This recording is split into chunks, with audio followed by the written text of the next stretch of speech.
Awesome. Thanks. That's really, it sounds really exciting. So now, in this position, you'd be an artistic director, which is basically a huge leadership position. And so, in essence, you would be the liaison between our executive director, which is Sarah, and then site coordinator, which is me, and all the teaching artists. So you that link.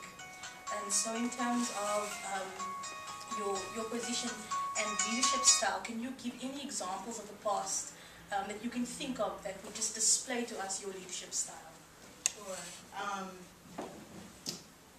I really have pulled a lot of my own leadership from things that I picked up in particular in my fellowship at Community Music Works, and a lot of that is just enabling and empowering anyone who I might be leading to take things on as soon as they're ready. In other words, I guess for an example, I've been running this summer camp at Community Music Works the past 4 summers, and we've had a lot of students, former students that are alumni of the program who have become counselors there, and they've returned back year after year, and at first I kind of created a lot of the programming for them, and then the next year encouraged them to create and design some of their own classes, and this year one of them is stepping into a programming director role himself, and he's going to be the one leading the training for all of the other counselors, and that's something that he and some of the other alumni of the program started to take on right from the beginning. And it can be so much more powerful, the training, when it's led by knowledgeable peers and facilitated by those people, with me just being there to kind of make sure everything gets said and touched on at some point. But I'm really looking forward to continuing with that style of leadership, which I think is just kind of continuing to pass the ball.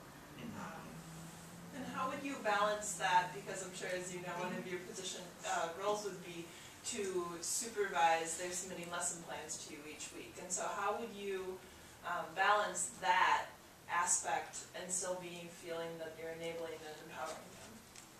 Yeah, I was actually curious to learn more about the staffing structure and to learn more about who would be directly reporting to the artistic director. Or is it just reporting, and how many teaching artists are there? 17? 17. So they would be reporting directly to you. And is it in certain elements, or is that kind of for all of their work they're supervised, or is it just like in lesson plans? Monique plays a large role in them, but they would be reporting to you in submitting the lesson plans every week. Yeah, so if I can just talk about structure. So in Plainfield you get the executive director, and then it would be you, the artistic director, which works a lot with the executive director in terms of artistic vision. And then sort of under you would be the site coordinators, of which there are 3, and then under the site coordinators are the teaching artists. But in terms of curriculum, they would report that directly to you, because you're the person who's in charge of curriculum and evaluation and all those sorts of things. Yeah. So you have site coordinators, teaching artists, and then you towards the executive director. Right. Does that make sense? Yeah, so okay. So since the evaluation also would be part of my work, how does it, what usually happens when a teaching artist is having difficulty with a lesson plan that's already in action, or kind of with a behavioral issue, or how does that work, and would I be a part of those conversations, or would that be? I think you definitely be a part of that conversation, and that's a question that before sort of we answered. I'd like to hear from you. Yeah. You know, what would sort of be your stance if there was a behavioral issue in the class that a teaching artist couldn't deal with, and she brought it to me, and we bring you into this. How would you go about dealing with that? Yeah. Well, I would really hope to develop a sense of each of the 17 teaching artists' styles and regular teaching methods, and hopefully before an issue like that would come up, but I know that's not always the way it works, but I'd really like to be as familiar as possible with each of their individual methods. As you said, they each use really different repertoire and styles, I'm sure. And I'd want the teaching artists to feel, well, we want them to really fully plan out and design in a really detailed way the plans, but to feel as flexible as possible, and to know that it's okay to follow the needs of the group and the needs of their own teaching needs and the needs of particular students in the groups as they go along. And I hope that I could be there as part of that conversation to help them brainstorm about different directions to go if they get stuck. I think flexibility is a very important word for our group, for this environment. And we have ambition in this program to grow and to expand to other areas in Philly. And an important role, what I take for, what I try to help here is fundraising. And you mentioned that you did fundraising and would be comfortable like trying to help fundraising campaigns and build the other sides and helping with the idea of fundraising and meeting donors and creating relationships.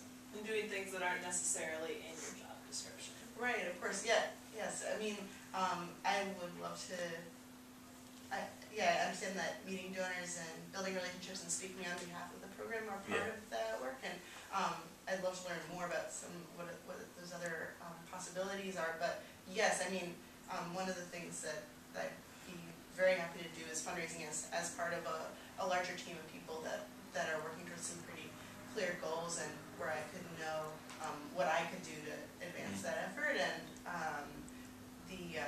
the element of fundraising that I was kind of leaning away from in my own program is this was being the only one doing that work, and not being part of a larger group effort towards that, and therefore being the only one for who has a responsibility if something has to if something succeeds or fails. In other words, I would really look forward to brainstorming with a lot of people and working towards developing donor relationships with. Great. I think a part of the success in this program is the partnerships. We have partnership with Kurtz, Philly, Philly Oxford, and we are trying to expand more and create more relationships with other organizations. Yeah, and Jesse's our community liaison in the community. So. Yeah, so it's really exciting to hear that several times you mentioned kind of the idea of collaborating, and that you'd like it to be more of a group effort, and that you'd like to work with others. So in that way, what are you basically looking for in working with teaching artists? And you'd be kind of in charge of evaluating them. So what would you be looking for in a teaching artist? And you say, and we're all aware that, all teaching artists come with their own kind of methods and their style. But in evaluating them, what things would you be looking for that would either tell you that there's something you would want to maybe tweak a little bit, or things that you would be wanting to bring up? Yeah. Can I ask first though, is there an in-depth evaluation kind of plan or process that's already in place at your organization? I know Wolf Brown, one of the partners on the website. Wolf Brown's doing the outside evaluation for our executive functioning, but you would be doing the musical assessment. Okay. So we're curious to hear how you would evaluate that portion of the program. Okay, great.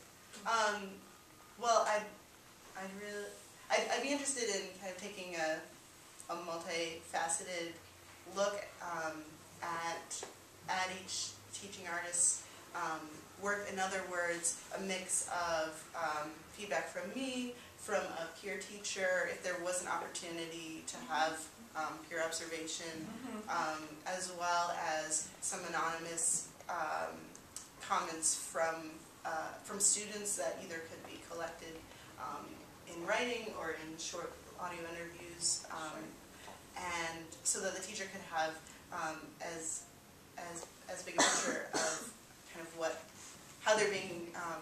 how their teaching is being experienced. But the self-evaluation piece, I think, is just as important. I think a lot of times we know what our biggest challenges as teachers, and we can go right for it and can skip some of the noise and just cut right to what are you really working on the most in your teaching right now, and what are some strategies maybe that you can develop from other teachers. Are there times when the teaching artists all meet together regularly to talk about best practices, that sort of thing?